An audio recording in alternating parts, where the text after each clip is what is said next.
The coffee market has been very strong in recent years. However, coffee bean prices have been highly volatile. In 2013, coffee prices fell by 20%. Since 2011, coffee prices have fallen by almost 50%, the steepest drop in over 10 years.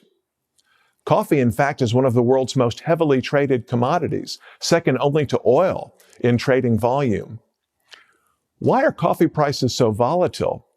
A story on NPR this morning attributed this volatility to speculators, greedy wholesalers, and even greedy farmers trying to make a buck by adjusting their planting to supply and demand, according to the commentator, exacerbating volatility in the coffee market.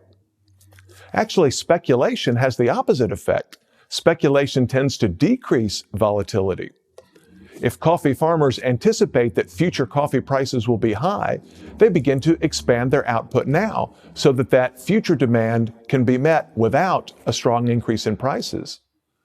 Likewise, coffee buyers, if they anticipate that coffee prices will be higher in the future, will begin to buy coffee now, increasing the price today and making more coffee available to be released to the market in the future when the demands were high.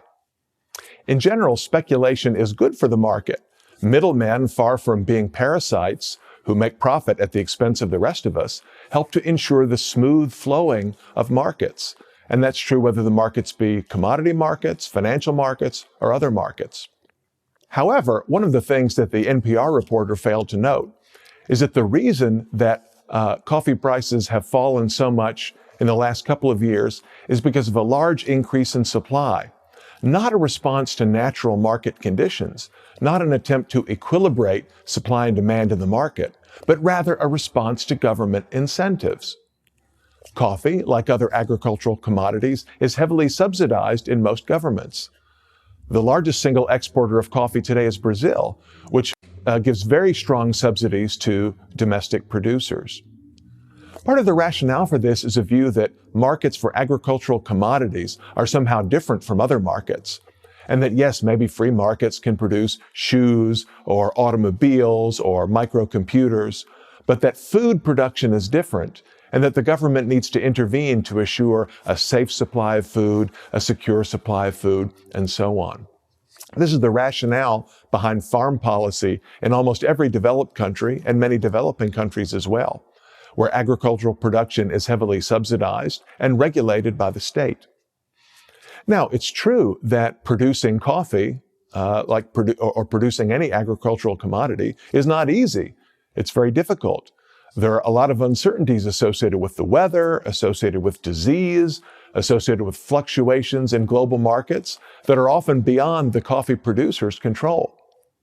But if you think about it, this is no different from producing any other commodity on a free market. There are always uncertainties. There are many things outside the entrepreneur's control. What's different about farming? Indeed, the sorts of uncertainties that farmers, like other entrepreneurs, have to deal with can be handled by insurance programs. The free market can insure against crop failure. The free market can insure against price fluctuations in agriculture, just as insurance markets work in for any other good or service. There's nothing unique about agriculture in this case, just as we've discussed on previous Mises views, there's nothing unique about healthcare or education that makes it where the free market cannot supply the right amount, cannot ensure the right quality, cannot somehow equilibrate supply and demand. So what should government planners do to take care of the agriculture sector? What should government do to make sure we have the right amount of coffee or any other commodity? Government should do nothing at all. Government should allow the free market to determine what is produced, how much is produced, how it's consumed, how it's traded, who participates in the market, and so on. Let's have a free, vibrant, and robust market for coffee beans. That's the best way to assure that the coffee market works the way it should.